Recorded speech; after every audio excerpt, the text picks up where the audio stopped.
Assalamualaikum warahmatullahi wabarakatuh. Perkenalkan, saya Novita Dwi Kusumawati, NIM 01 angkatan 2018. Di sini saya akan menjelaskan tentang jurnal, aturan debit dan kredit. Pengertian jurnal. Jurnal merupakan pencatatan transaksi akuntansi berupa pendebitan dan pengkreditan secara kronologis beserta penjelasan-penjelasan yang diperlukan dari transaksi-transaksi tersebut.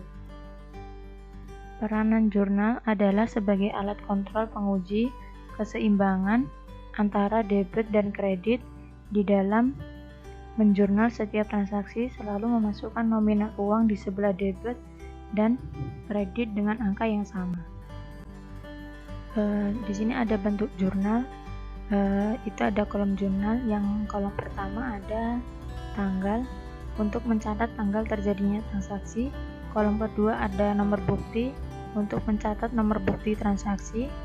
Kolom ketiga ada keterangan untuk mencatat nama rekening yang di debit maupun yang di kredit. Kolom keempat ada kode rekening untuk mencatat nomor kode rekening transaksi. Yang kelima ada jurnal, itu dibagi menjadi dua, ada debit dan kredit, itu untuk mencatat jumlah nominal uang yang di debit. Rekening atau perkiraan atau akun. Yang pertama ada rekening real. Rekening real adalah rekening yang pada akhir periode dilaporkan dalam neraca, yang termasuk dalam rekening neraca atau rekening real adalah kelompok aset, kewajiban, dan neraca. Contoh yang tergolong dalam aset adalah rekening kas, perlengkapan, piutang usaha, tanah. Yang kedua yang tergolong dalam rekening kewajiban adalah utang usaha, utang wesel, utang gaji. Terus yang ketiga ada yang termasuk kelompok ekuitas adalah modal pemilik. Yang kedua ada rekening nominal.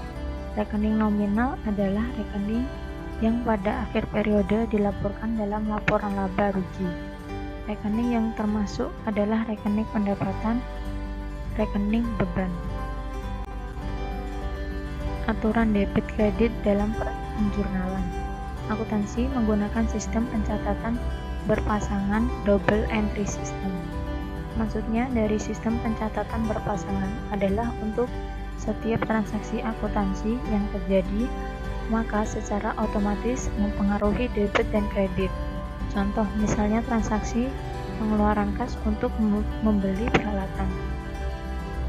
Terhadap transaksi ini, akuntansi mencatat tidak hanya mengeluarkan kas keluar, tetapi juga untuk pertambahan peralatan yang dibeli.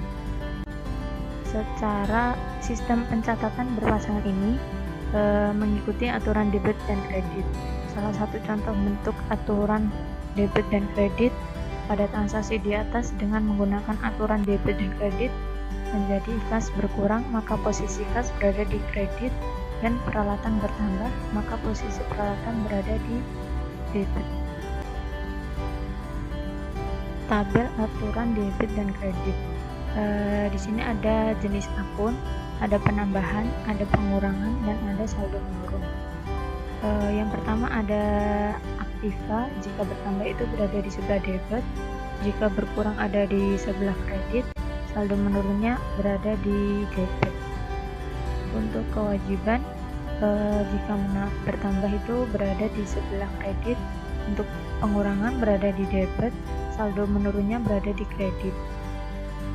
Untuk modal itu penambahannya berada di kredit, pengurangannya berada di debit, saldo menurunnya berada di sebelah kredit.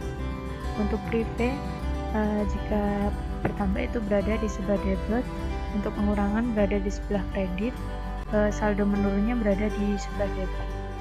Untuk pendapatan, penambahan berada di sebelah kredit, pengurangan berada di sebelah debit, saldo menurunnya berada di sebelah kredit. Untuk beban kalau bertambah itu sebelah debit, jika berkurang sebelah kredit, saldo menurunnya berada di sebelah debit. Terima kasih. Wassalamualaikum warahmatullahi wabarakatuh.